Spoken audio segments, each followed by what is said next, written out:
Olá, amigos! Estamos mais uma vez reunidos, embora à distância, com nossos pensamentos em conjunto, para mais uma atividade do Grupo Espírita Francisco de Assis. Nessa oportunidade, nós temos a fala do nosso companheiro Marcelo Ferreira, da CEF, com quem nós pretendemos conversar, com quem nós estaremos dialogando ao ouvirmos o fruto dos seus estudos, que certamente serão bastante proveitosos para nós. Nós esperamos que esses momentos sejam de excelentes reflexões também para nós, que saibamos encontrar na nossa intimidade os vínculos com esse tema, para que possamos trabalhá-lo, para que eles possam fazer sentido na nossa vida diária, nesse nosso propósito de crescer, de melhorarmos como pessoas, para que tenhamos uma atuação boa onde estejamos. Para isso, amigos, para dar início à nossa atividade, nós vamos orar. Nosso Senhor e Mestre Jesus, agradecemos pela chance de podermos olhar a vida com essas lentes que a doutrina espírita nos traz. Agradecemos pela possibilidade de podermos pensar o seu Evangelho dessa forma, tentando trazê-lo para as nossas atitudes. Por isso, Senhor, pedimos que as tuas lições encontrem aconchego nos nossos corações, para que as possamos usar no nosso dia a dia.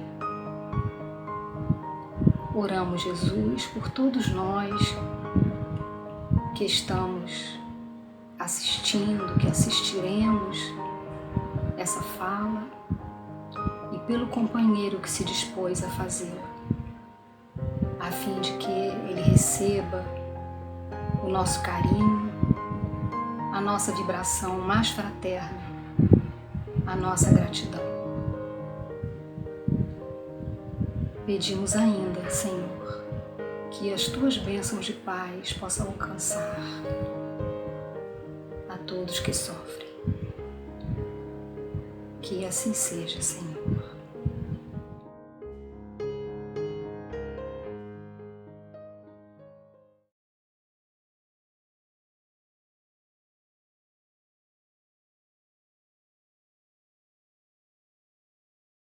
Cumprimentamos os amigos queridos do nosso Francisco de Assis e, mais uma vez, agradecendo pelo convite da reflexão de mais um tema espírita, evangélico espírita, né? Agradecendo especialmente a Marta pelo convite, e hoje vamos refletir sobre as múltiplas faces da violência. A violência é um grave problema dos nossos dias, na verdade, um grave problema do homem, né?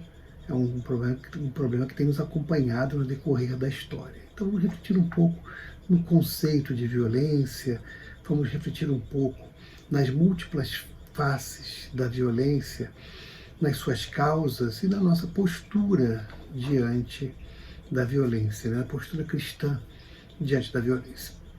Quando nós pensamos no conceito de violência, nós vamos lá para uma ideia de qualidade de violento, de ato violento, de força, de ímpeto. Então, etimologicamente, temos a impetuosidade do vento, o ardor do sol, o rigor do inverno, né? Então, a violência dá essa ideia de alguma coisa forte, né? Que vem com força e com uma certa neutralidade em si, né? E o que nós queremos, em geral, quando falamos de violência, é a segurança, né? Segurança, o estado de quem está seguro, certeza, confiança. Veja que ele se aproxima de confiança e se aproxima de fé. Etimologicamente vem de uma palavra chamada segurelha, que era uma peça de metal que segura. Nós vivemos num mundo de provas e expiações. A Terra ainda é um planeta de provas e expiações. Com isso, vamos entender que a violência é uma característica desse mundo. Por outro lado, todos nós buscamos viver em segurança. É um desejo natural do ser humano, né? Queremos paz.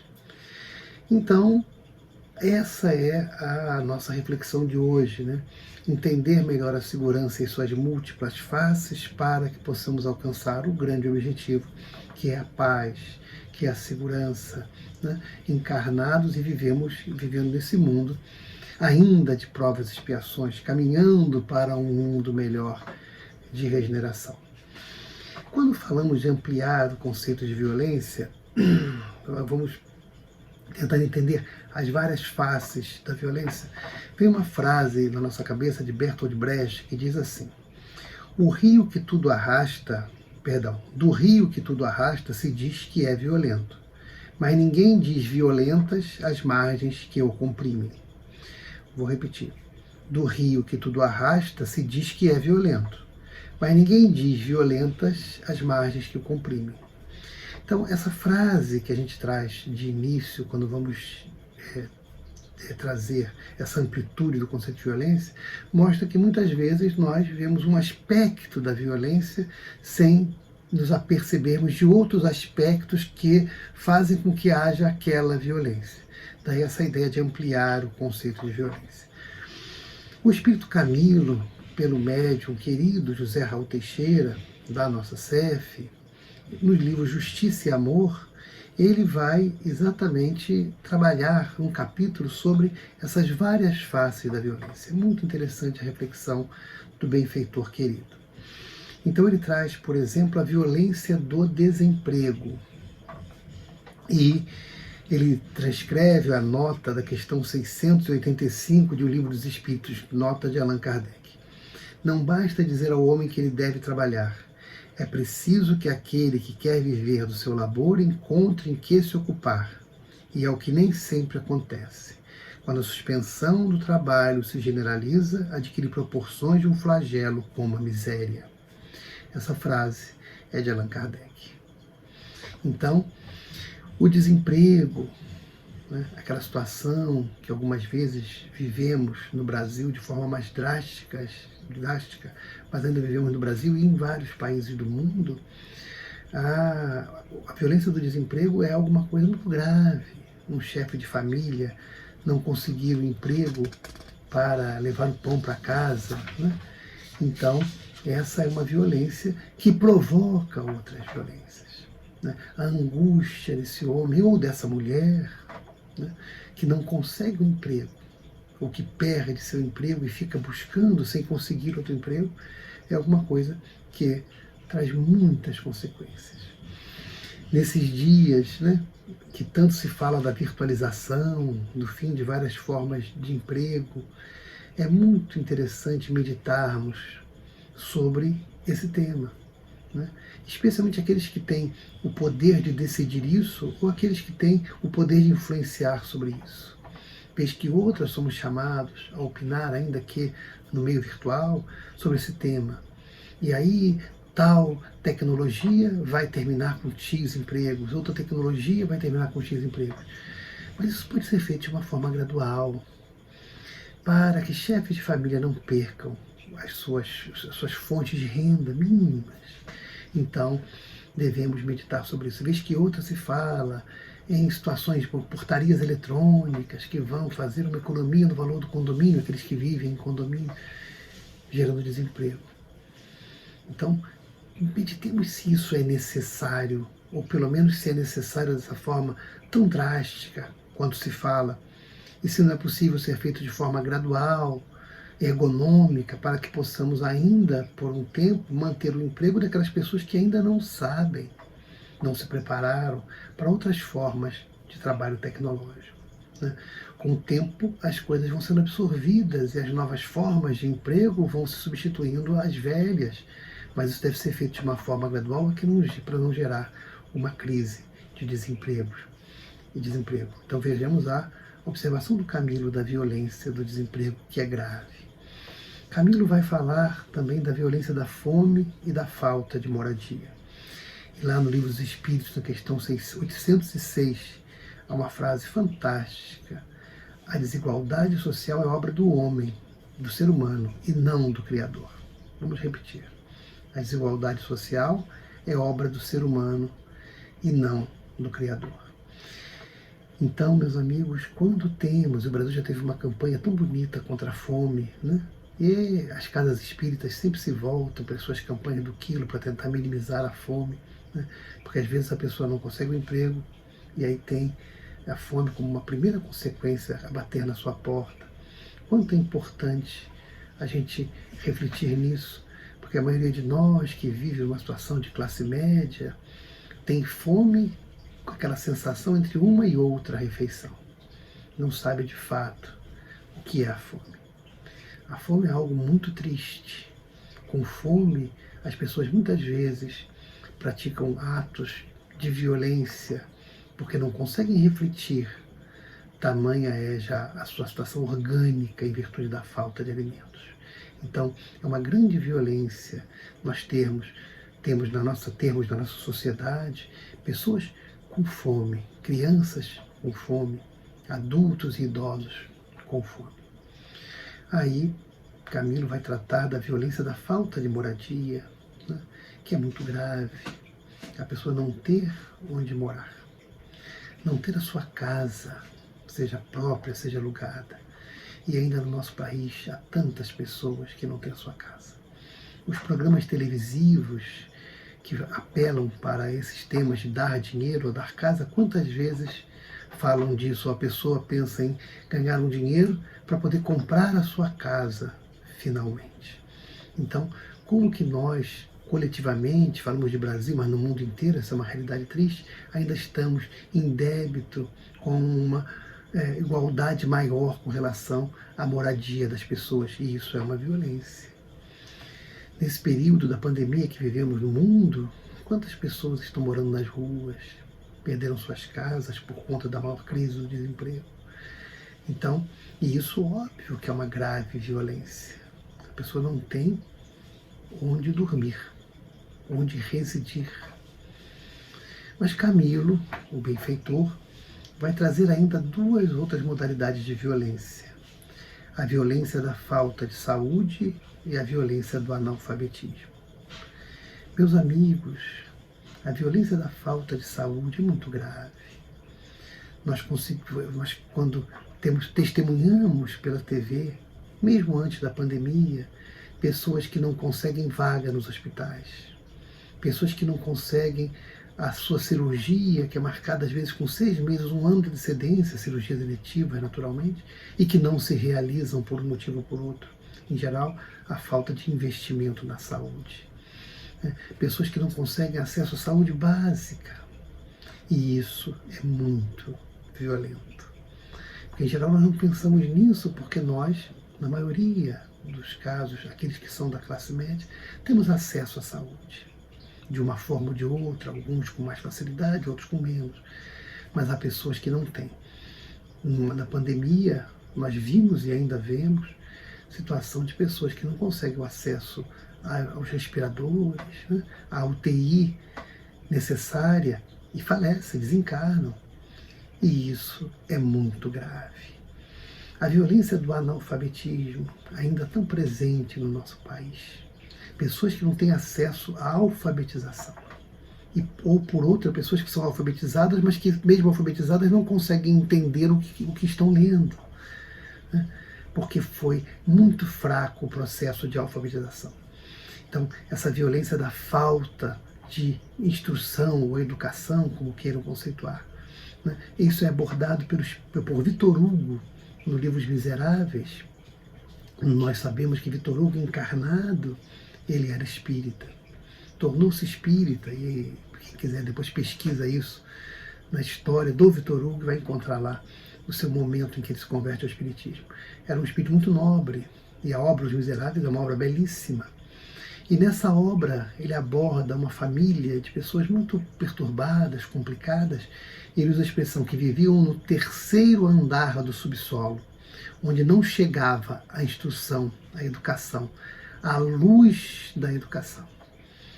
E aí essas pessoas eram brutalizadas, eram pessoas que tinham horizontes muito curtos e, em geral, elas estavam sempre ligadas a algum tipo de pequena ou grande violência, como reação daquela total incapacidade de raciocínio. Não quer dizer que todas as pessoas que não recebem a instrução adequada são violentas, mas com certeza a falta de acesso à educação é uma violência que tem consequências gravíssimas. Então, com isso, o benfeitor Camilo, no livro Justiça e Amor, pelo médium Raul, ele vai abrir essa visão sobre a violência, para que possamos perceber que existem outras modalidades de violência que, em geral, nós não conseguimos visualizar, porque vinculados, em regra, à violência que mais nos incomoda, que é a violência urbana, né? A violência do criminoso que nos aborda, e isso, em geral, nos incomoda, e é natural que nos incomode, é natural que isso seja um incômodo muito grande, seja um problema social muito grave, mas não podemos deixar de ver o conjunto para entendê-lo. Eu tive uma experiência que eu queria dividir com os amigos.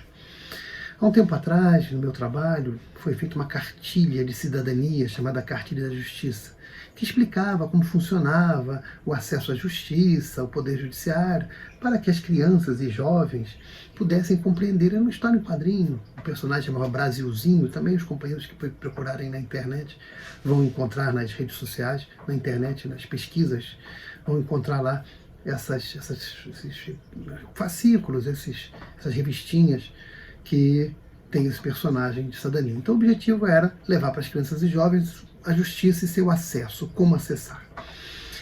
Tivemos uma experiência num colégio que existia em Botafogo, chamado Colégio Andrews, não sei se ainda existe, e ao final os jovens reclamaram muito da violência que sofriam quando saíam pela rua e que eram abordados e muitas vezes assaltados com violência e perdiam seus tênis. Na época não existia ainda o celular, e muito menos o iPhone, essas coisas mais sofisticadas e portáteis, mas já abordavam e levavam o relógio de pulso, levavam o tênis, e eles reclamavam muito daquilo. Nós conversamos sobre isso e tudo, e essa foi a reclamação daqueles jovens com relação à violência. Pouco depois, nós fomos convidados por nossa casa espírita, nossa CEF, para fazer essa experiência no Remanso Fraterno. O Remanso é um trabalho da CEF, também vocês podem conhecer pela internet, vale a pena visitar virtualmente, depois visitar pessoalmente pós-pandemia. É um trabalho belíssimo em Várzea das Moças. É uma escola. E nós fomos lá falar com os jovens desse tema. Falar do acesso à justiça, falar das coisas, como funcionam as instituições, e ao final os meninos e meninas também tinham sua reclamação com relação à violência. E reclamavam dos maus policiais que os abordavam e muitas vezes tomavam deles também os tênis novos que eles conseguiam, que os pais conseguiam comprar. Então vejamos que os jovens reclamavam de violências semelhantes, mas praticadas por agentes diferentes, em contextos diferentes. No Remanso eram jovens, pobres, né? Ou pelo menos com bem menos acesso às riquezas do que aqueles jovens que viviam no bairro nobre do Rio de Janeiro, que é o Botafogo. Então vejamos que os jovens sofriam de violências semelhantes, mas umas praticadas por outros jovens que os roubaram, e essas violências praticadas por agentes da lei, policiais, maus agentes da lei, maus policiais, que os abordavam para também subtrair aqueles bens de consumo que eles tinham conseguido com muito esforço, ou com muito esforço à família.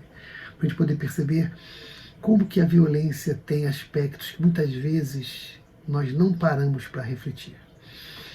Em 2003, a Organização Mundial de Saúde lançou no mundo um relatório sobre violência e saúde, a OMS. Esse relatório está disponível na página da OMS e tem em português. eu tive a honra de participar e presenciar o lançamento desse relatório no Brasil, no Rio de Janeiro, que foi o lançamento no Brasil.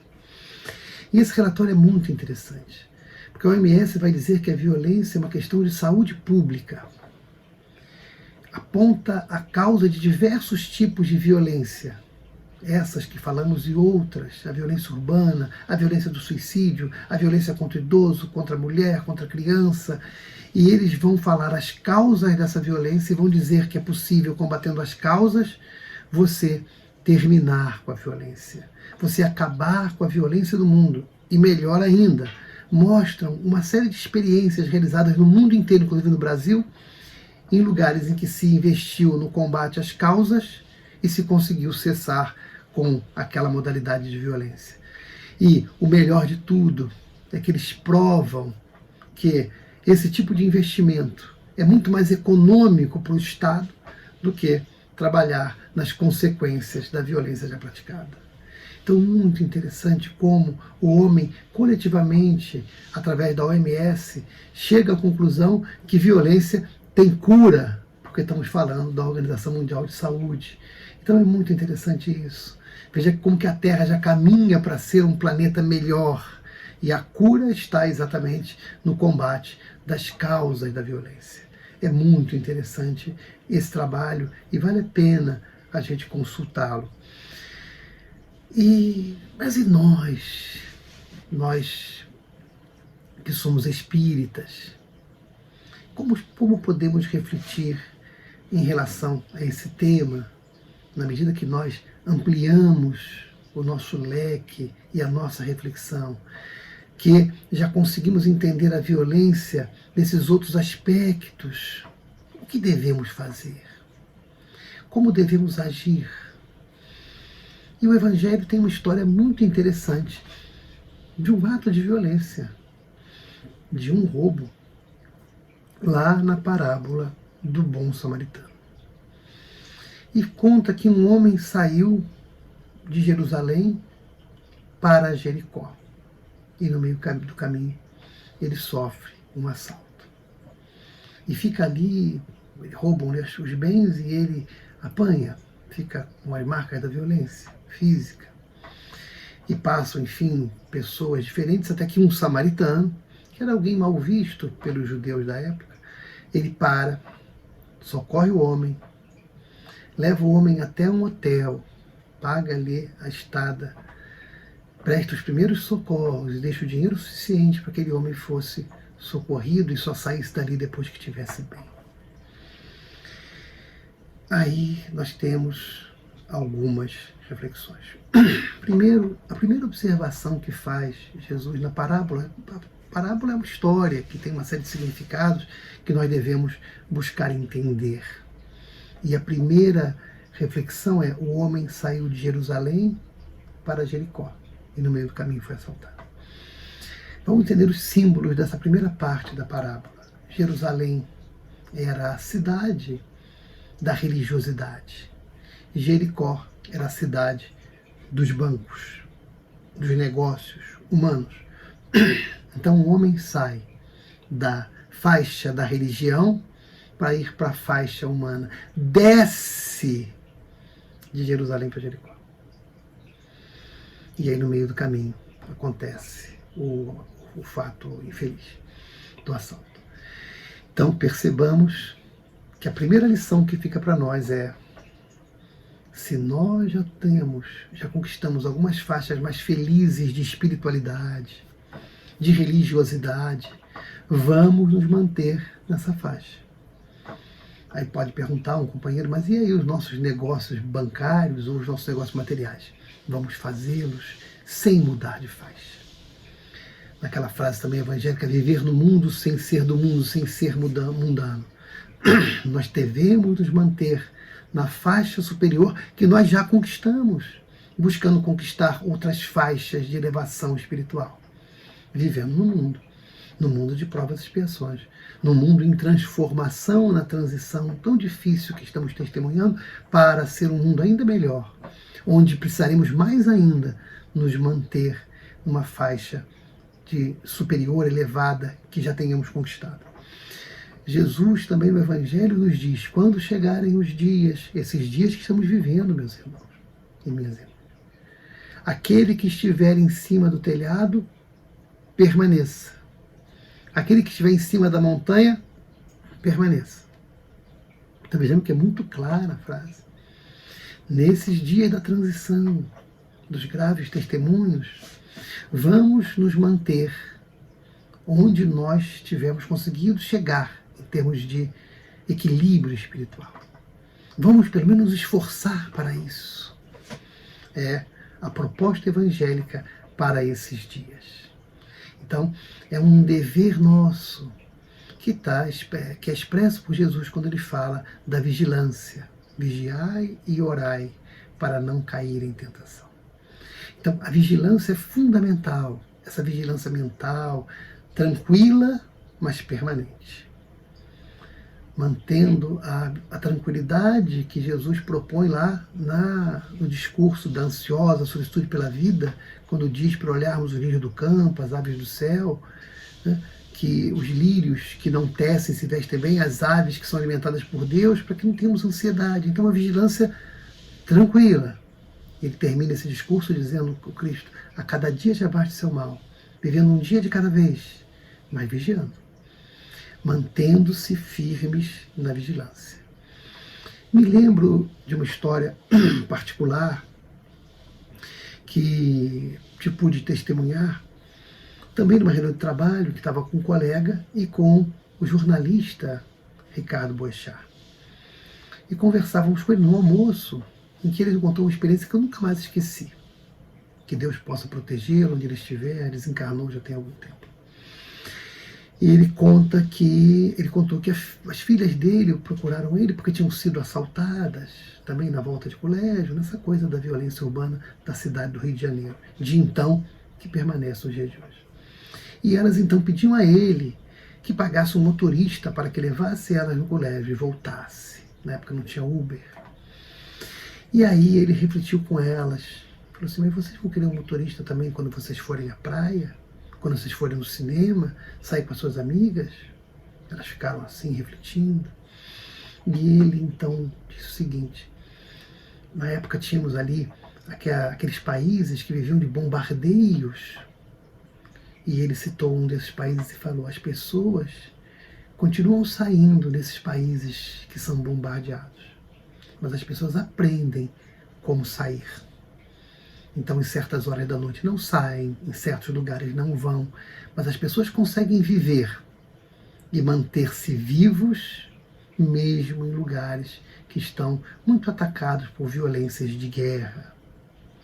Então, nós temos que aprender a viver na nossa cidade violenta, com vigilância, sabendo como agir, como se movimentar para evitar esses episódios lamentáveis. E aí as meninas entenderam e desistiram daquela ideia do motorista e foram aprendendo a viver na cidade complicada e bonita do Rio de Janeiro. Essa lição serve para todos nós com relação a viver num mundo de provas e expiações ainda muito violento. Vamos vigiar, vamos ter cuidado. Vi que as casas espíritas, antes da pandemia, muitas casas espíritas botaram reuniões na parte da manhã, na parte da tarde, reuniões mais cedo, para que os companheiros pudessem se deslocar com mais segurança. Então, vamos aprendendo a conviver na cidade, com os cuidados sugeridos pelas autoridades, né, no seu digno ofício, né, para que possamos saber caminhar nesse mundo, mantendo-nos firmes e confiando em Deus. O que tiver que acontecer conosco, em qualquer circunstância, acontecerá. Não vamos escapar do nosso projeto kármico, mas vamos manter vigilância para que não nos coloquemos em riscos desnecessários. Então, voltando à parábola do bom samaritano, um homem saiu de Jerusalém para Jericó, desceu. Não vamos descer da faixa que já conquistamos. Mas a parábola do bom samaritano tem uma segunda parte, uma segunda lição, que é justamente a lição do bom samaritano que se preocupa com o próximo. Aquele homem que socorre, aquele homem caridoso, aquele homem que faz o bem, o verdadeiro homem de bem, não conhecia o outro e socorreu. E ao final, porque ele tinha que prosseguir, porque ele tinha a vida dele, ele hospeda aquele homem sem saber quem era, sem saber o nome, e segue a sua vida, mas deixa recursos para que ele pudesse finalizar-se o seu processo de socorro. Então, a parábola do bom samaritano nos dá uma grande lição de amor ao próximo. É nosso dever, meus irmãos, como espíritas, ajudar a melhorar o mundo, ajudar no combate das causas da violência, ajudar a transformar esse mundo num mundo menos violento, num mundo mais doce, num mundo melhor. Porque nós queremos retornar para ele pelas vias da reencarnação. Logo mais estaremos no mundo espiritual. Um pouco mais adiante, retornaremos para a Terra, quiçá para as terras brasileiras, abençoadas terras brasileiras, para que possamos continuar crescendo nesse mundo que está melhor. E seria muito bom que nós colaborássemos para melhorar esse mundo. A querida Casa Espírita de Francisco de Assis. Vocês, queridos irmãos, que têm tantas tarefas bonitas, todas as vezes que eu pude estar presente aí, pude ver tantas atividades de amor ao próximo, de solidariedade cristã, tão importantes, que eu sei que os irmãos praticam, algumas naturalmente suspensas por conta desse período, mas que daqui a pouco serão retomadas logo mais, tão importantes, que vão diminuir a fome.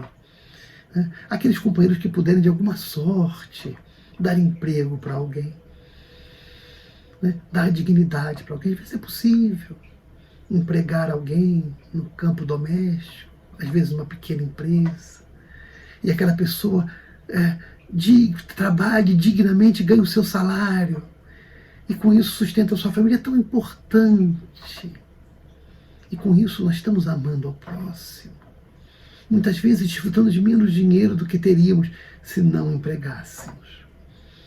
Mas estamos amando ao próximo. Então é muito importante auxiliarmos nesses trabalhos de educação à distância, quem puder, ou presencial, trabalhos de alfabetização de pessoas mais velhas, quanto de crianças, de reforço escolar. Há tanto trabalho na Terra. No campo, então, da saúde, aqueles que puderem colaborar, ajudar, aqueles que são dessa área. E no campo, enfim, dessas causas todas violentas, da violência, que nós podemos ajudar a minorar, para que com isso possamos ver um mundo melhor, ver um mundo mais feliz e ser feliz vendo o mundo mais feliz. Esse mundo em que já há tanta coisa bonita acontecendo, tanta coisa boa acontecendo, tanta coisa feliz acontecendo que nós ainda não paramos para ver. Há muito bem sendo semeado, há muita beleza sendo semeada em todas as áreas. Que então possamos aderir a esses projetos na casa espírita e fora dela, na rede social, nas atividades particulares, para que possamos minorar a violência na Terra, para que ela mais rápido seja um mundo de regeneração que tanto esperamos.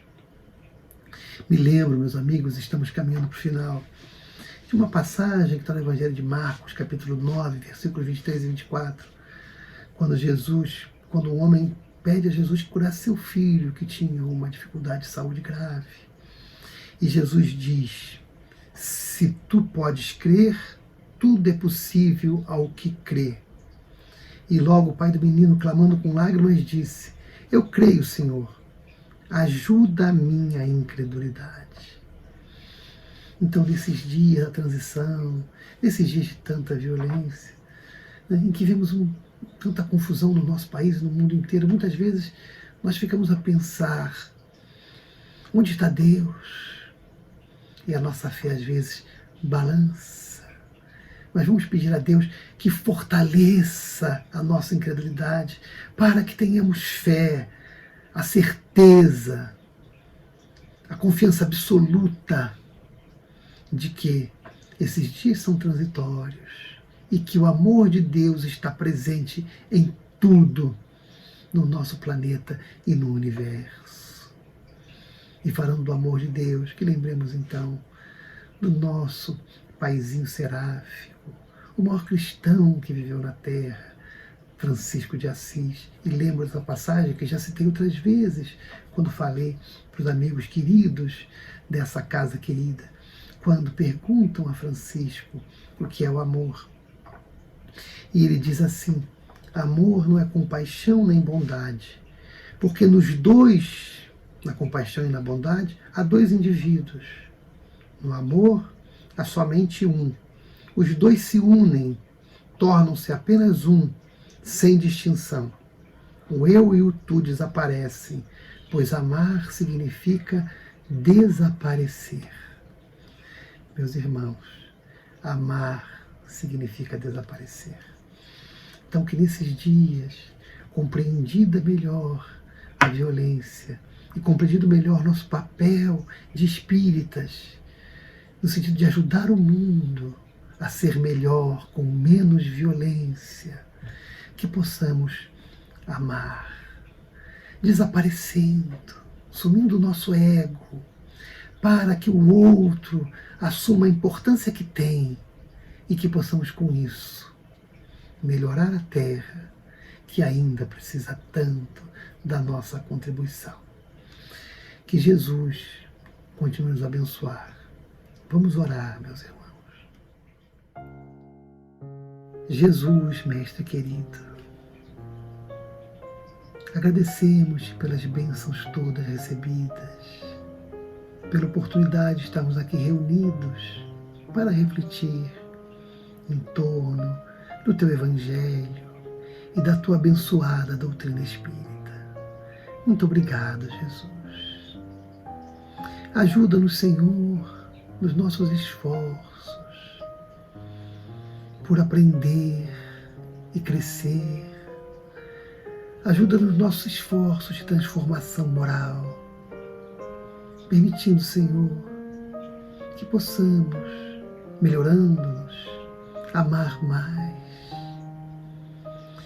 dividirmos-nos mais em favor do próximo à nossa volta, desde nossa família, aqueles todos que estão a nosso redor, ao alcance dos nossos olhos, das nossas mãos, ao alcance da nossa mente.